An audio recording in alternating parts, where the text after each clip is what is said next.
5, versículo 21, aleluia, que fala a respeito de um homem, uma palavra bem conhecida, né? E esse homem ele precisava que Jesus chegasse na casa dele. Mas primeiro, Jesus precisou ter um encontro com Jesus. Aleluia, diz assim a palavra do Senhor: tendo Jesus voltado do barco para o outro lado, reuniu-se em volta dele uma grande multidão, e ele estava junto do mar. Então chegou um dos chefes da sinagoga, chamado Jairo, e vendo-o, prostrou-se aos pés de Jesus e lhe pediu com insistência: minha filhinha está morrendo, venha impor as mãos sobre ela, para que seja salva e viva. Jesus foi com ele. Aleluia. E o 35 diz assim: enquanto Jesus ainda falava, chegaram alguns da casa do chefe da sinagoga, dizendo: a sua filha já morreu, porque você ainda incomoda o mestre. Mas Jesus, sem levar em conta tais palavras, disse ao chefe da sinagoga: não tenha medo, apenas creia. Jesus não permitiu que ninguém o acompanhasse, a não ser Pedro e os irmãos Tiago e João. Chegando à casa do chefe da sinagoga, Jesus viu o alvoroço, os que choravam e os que prenteavam muito.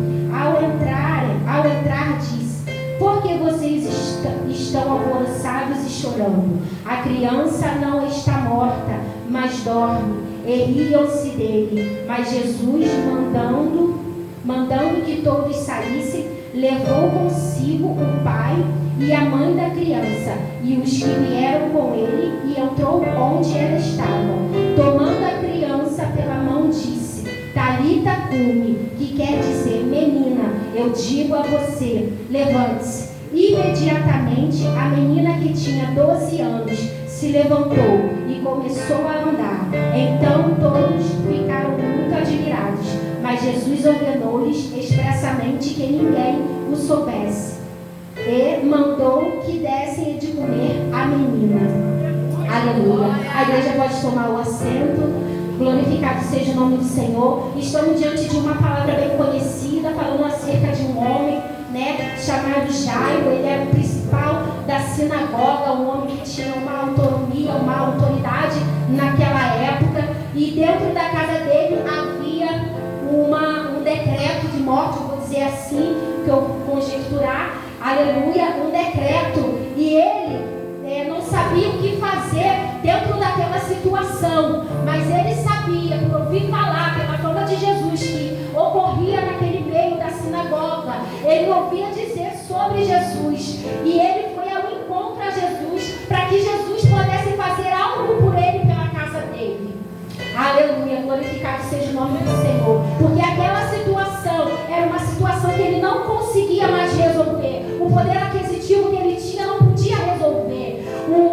Os subordinados dele não podiam resolver. A mulher dele não podia resolver. Então nada nem ninguém podia resolver aquela situação daquele homem. Nem ele mesmo, nem a farda que ele usava, nem o poder que ele tinha, nem a autoridade que ele tinha, não podia adiantar algo que estava acontecendo dentro da casa dele. Glorificado seja o nome do Senhor. Quando ele se vai ao encontro de Jesus e pede para que o Jesus o acompanhasse para ir na casa dele, porque vinha a notícia que a filha dele estava morta. Aleluia, glorificado seja o nome do Senhor. E muitas das vezes, irmão, quando é culto de, como hoje é um culto de libertação, na nossa vida não é diferente. No momento que o ministério de louvor entoava o hino, o Senhor começava a me levar no passado, porque na minha casa havia uma resistência maligna muito grande. A minha família é toda idólatra, ninguém ali conhecia Jesus.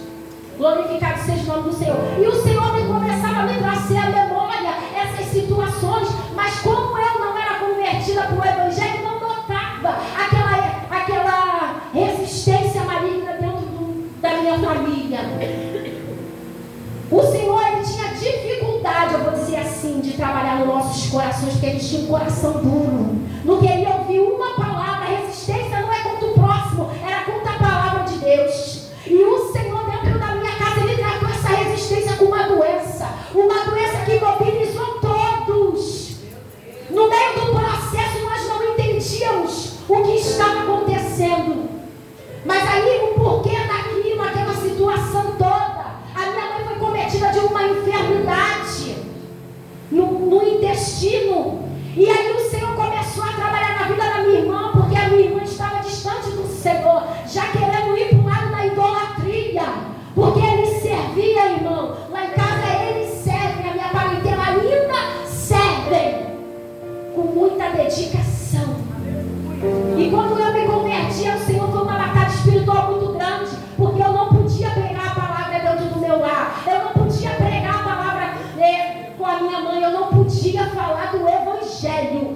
tinha que viver aquela palavra, mas calada, em oração. Na minha casa era ouvida para tudo quanto era lado. Aleluia! Glorificado seja o nome do Senhor. E aí o Senhor me trouxe esse homem à memória, porque para o Senhor entrar na casa dele e fazer a filha dele levantar daquele leito, era necessário ele se render aos pés do Senhor. E muitas das vezes, para alcançar a nossa casa, é necessário eu e você estar posicionados na palavra, para que o Senhor, ele entre e faça o que ele quer.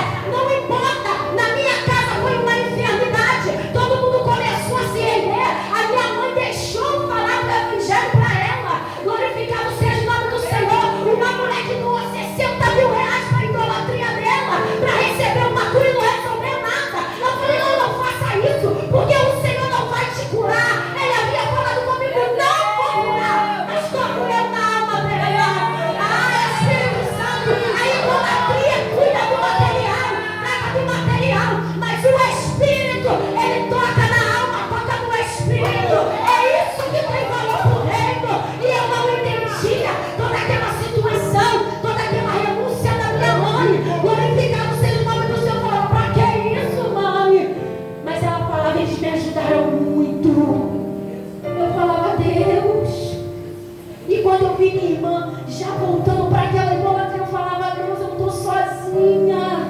Só eu e meu irmão mais velho naquela peleja. Mas eu ficava no meio ali. O meu irmão tinha a casa dele, mas eu ficava no meio das oferendas. Eu tinha que andar na varanda da minha casa assim, ó, pulando os alquidares e glorificando o nome do Senhor, sentindo aquele cheiro de mistura de tomate, mistura de cebola, mistura de farinha, vela acesa para tudo quanto era canto. E eu estava dobrando meu joelho para falar, Senhor, liberta minha mãe, deixa ela dela na dúvida, Senhor, não pode guiar no nome de Jesus, mas eu preciso de libertação. Aí o Senhor sentado aqui falava comigo, fala para a minha igreja, que para mim chegar lá, primeiro eu quero chegar aqui, primeiro eu quero libertar aqui, porque não adianta nada, irmão, libertar lá primeiro e você que está ali com a responsabilidade de levar o evangelho e não quer ser liberto. Toda briga, toda contenda, toda divisão no meio do povo de Deus e a resistência, meu Deus, imperando no nosso meio e a nossa família padecendo, e a nossa família padecendo porque o evangelho ainda não chegou aos ouvidos deles, porque a fé vem pelo falar. Glorificado seja o nome do Senhor. A fé vem pelo falar e pelo falar a palavra. A fé vem pelo ouvir. Como é que tem sido você dentro do teu lar? Glorificado seja o nome do Senhor. É manhã de libertação. Então eu estou livre para falar de libertação, irmão. Foi assim que o Senhor tratou comigo. Eu senti aquele cheiro, o Espírito Santo falou assim para mim, levanta. Eu levantei, fui até a cozinha onde minha mãe estava. E ela preparou, era cada um que dá, irmão, coisa linda. Era lindo como ela oferecia, porque tinha dedicação. E aí o Espírito Santo olhou para mim e falou assim, no meu coração, tá vendo como ela serve?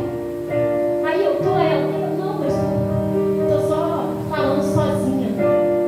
Aí o Espírito Santo olhou para mim e falou assim, é assim que eu quero que você me sirva, com a tua alma e com o teu espírito, com dedicação.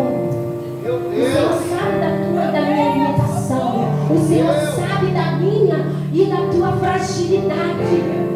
Mas o que é para eu e você fazer, é para eu e você fazer, não é o Senhor. Ele vai nos dar uma oportunidade. Glorificado seja o nome do Senhor, para a gente mudar em áreas que a gente pensa que está acertando, mas o Senhor, quando a gente bate de frente com a palavra, está errado esse pensamento meu, está errado esse comportamento meu. Talvez eu destrava dentro da tua casa e eu e você está retendo, não querendo abrir mão, não querendo mudar, não querendo fazer. Eu não vou fazer. Fulano me olhou de cara feia, fulano já viu quando ela me olha. Vamos parar com isso, minha irmã. Sabe por que Jesus está às portas? A igreja do Senhor tem que ter maturidade, porque a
dias.